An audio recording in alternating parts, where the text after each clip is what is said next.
What would you do with one more day? If you were promised an extra 24 hours, how would you choose to spend that time knowing that it was the only amount of time guaranteed to you? That's been on my mind a lot lately, especially with it being a leap year, a year that provides an extra day on the calendar, right? But here's the rub. That day is not promised to you, and it is not promised to me. What is promised is that the measure of time, that unit of time, is going to go on with or without you. So a calendar year is typically 365 days long, right? These so-called common years are the number of days it takes for the Earth to do a complete orbit around the sun. But 365 is actually the rounded number. It takes the Earth 365.242190 days, or 5 hours, 48 minutes, and 56 seconds. That's almost 6 extra hours in that year. And that time has to be accounted for somehow. And that, my friends, is why we have February 29th. But I am not here to give you a science lesson, as nerdy as I might be, as interesting as it might be to you. I'm here to go back to that first question I asked you. With that extra day, if it was promised to you, what would you do to take the leap? As I'm recording this, I'm on a deadline to get this episode done. And boy, oh boy, I could really use some extra time. Because in perfect Hilary fashion, it was the last minute idea that came to me. That ADHD brain was really showing up. Oh, I'll do an episode about this. And I started saying things to myself like, oh, I could really use an extra day. If you're like me, I bet you catch yourself saying that too, don't you? Just give me a minute. Can I get it to you by the end of the day? Oh, the hours are flying by. I mean, the list goes on and on with all the excuses, right? In fact, I recently asked you about this very thing, both in my Hey Baby happy hour and then on social media. I asked you, what would you do if you had more time? What brave leap would you take? And these were the replies that came back. And you might identify with some of them. Anne said that she would use the time to promote her business and put herself out there more. Debbie would make a serious commitment and a plan for retirement. Rebecca would organize more activities and travel more with her kids. Matthew says work runs his life and he wants to relax more. Beverly wants more peace and tranquility in this last part of her life. Diane wants to build a website. Shelley wants time to work on her speaking and training business. Beth is leaping into making that long-term Italian visa a reality. Amy says she's got a big move coming up, and that will likely shift her business. Julie is thinking if I had an extra day, I would launch my new podcast now. There's a lot of wouldas going out there instead of leaps, right? This is a no woods zone. No woods, just when. Woulda, coulda, shoulda, proulda. So when is now the right time? And the answer is in the question. You need to trust. Stop micromanaging the universe. That's not your job. Show up, be, trust, and let it do the work for you, right? Surrender and release. And then there's that one leap I hear about the most. If I had more time, if I had an extra hour or two, I would sleep more. We are a society, a nation, and even a world that's really lacking sleep. And if you want to learn more about this, I actually shared all about sleep and our need for optimal sleep in episode 140 of the Holistically Speaking podcast with sleep expert Molly Eastman. She was my guest on the show, and she shared a lot of great advice on how to get optimal sleep. So be sure to download that episode after our little chat right here. And before we move forward, I love that you tune into this show week after week. I love that you're pressing play, but I really need you to do me a solid, okay, so others can find this show. Make sure that you're not only subscribed, but that you also hit that download button when you're listening, wherever you're tuning in from. This actually helps independent podcasters like myself be found by others just like you. And that's what we're trying to do here. We're trying to provide a space that gives people the tools to be kind to their mind and be a happy, healthy grown-up. So hit that subscribe button, tap the download, press play, and off we go. Okay, so let's take that leap. February 29th is Leap Day. I want to remind you that even though it's just about 6 hours of extra time that leap year provides us, it's more about you getting into the mindset of using your time effectively, whether it is on Leap Day or any day, really. So if this episode is reaching your ears on Leap Day, that's great. There's a reason for that. But if it's not, there's a reason for that too. Everything is a message. Everything is a sign. So stop for a moment and think, why now? Why today? Right? Because in the silence, the answers do come. You can choose to do something you've been working on, and we heard a number of different ways you can do that, or start something brand new.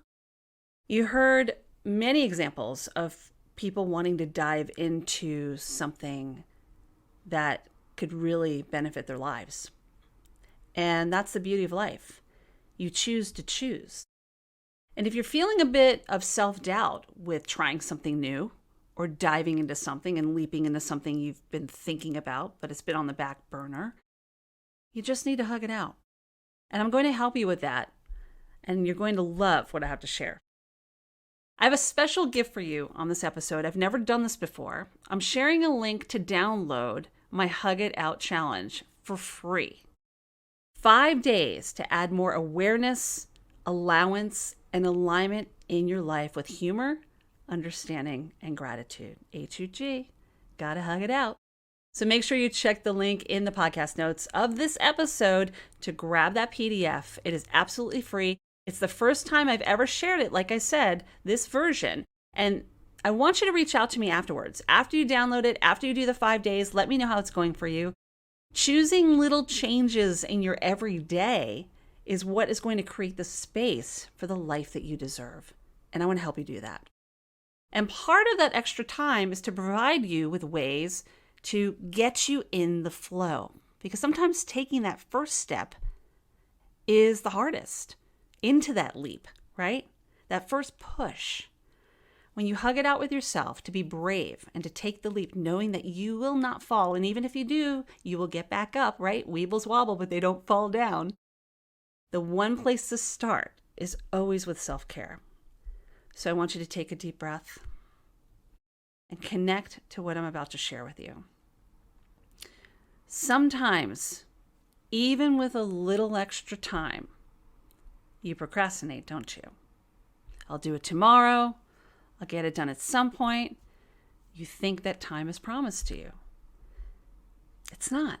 Like I said before, let's be intentional and use this time well and be grateful for it too. Grateful for every moment you have. We don't need to be abusing time. We need to work with time. So here are 8 ways to take a leap into better health now that you have a little extra time. Not when, but now. And we're going to start with the big one, sleep. You need to get more sleep. Make it a priority. Imagine if you have an extra 5 to 6 hours of sleep, or even divide that up to have an extra hour for 5 or 6 days. Lack of sleep increases your risk for obesity, infections, heart disease, depression, the list goes on and on. Not to mention, you're going to be a little bit grumpy, right? So make sleep a priority, okay? And I will join you on that one. Well, not join you with your sleep, but you know what I'm saying. I'll join you on that journey. I want you to move your body. Take this time to leap into an activity you enjoy. It doesn't have to be an hour of fitness. It can be simply taking a walk in the park, or what about dancing around your living room? When is the last time you did that? The American Heart Association recommends moderate intensity activity at least 150 minutes per week. That's about a half hour, 5 days a week.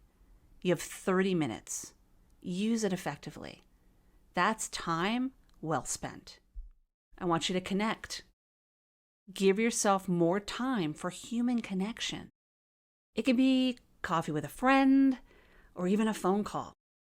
If you're going to move, you might as well ask somebody to take a walk with you. Strong, healthy relationships promote better well-being. And human connection is essential for healthy living. How about upping those skills? Have you thought about learning a musical instrument or a new language, but you keep thinking, it's going to be too hard, it's going to take too much time? Or you want to learn CPR, but you've been putting it on hold? Or how about finishing that book? I'm raising my hand on that one. I've been putting that on the back burner, thinking, when am I going to find the time? That self-doubt has got to go. And trust me, I get it. But note to self and to you, time isn't promised. Do something you haven't done before that will ignite your mind and challenge you. I promise you, you'll feel better. Volunteer. Acts of kindness can do a lot for your mental health. And imagine what it can do for those that you're serving. It can really be anything you want it to be. Finding something that you really connect with and brings you joy.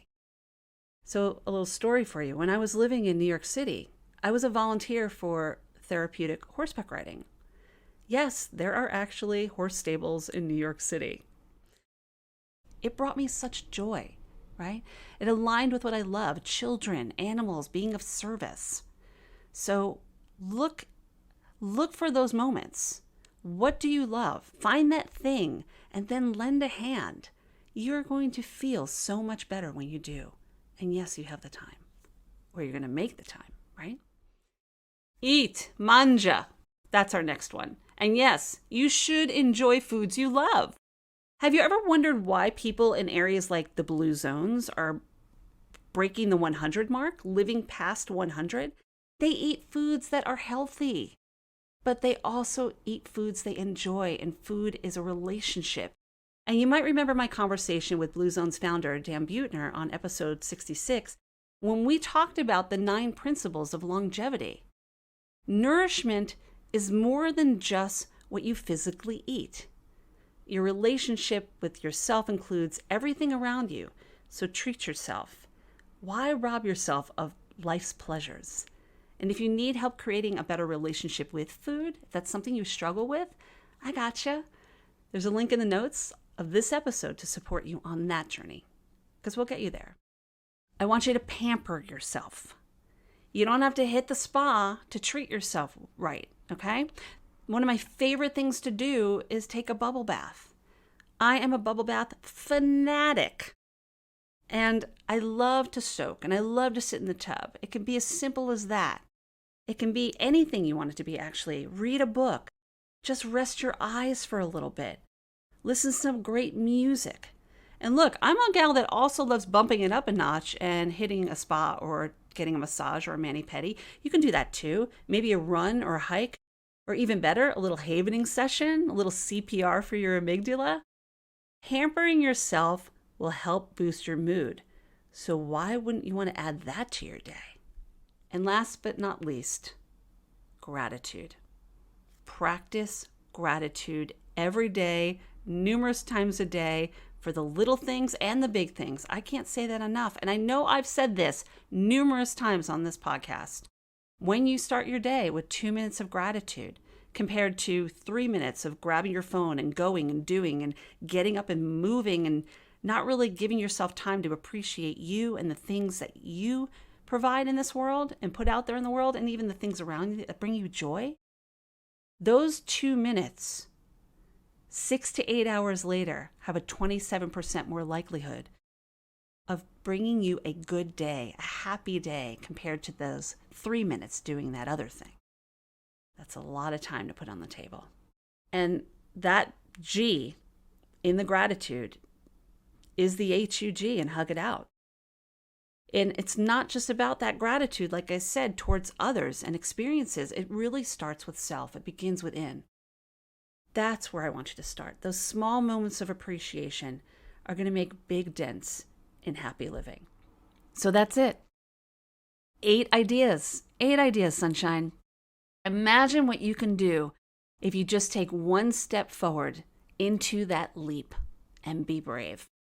It becomes so much easier after that, after you take that first step, right? It's momentum, it's movement, it's energy. So be brave and hug it out every day.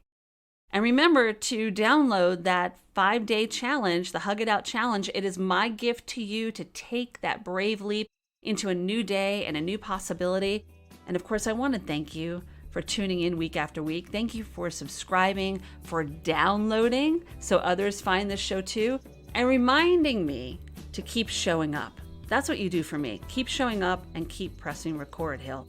Yeah, I'm grateful for that every day. So on that note, be brave and leap, because I promise you the net will appear. I love you and I believe in you. Be well.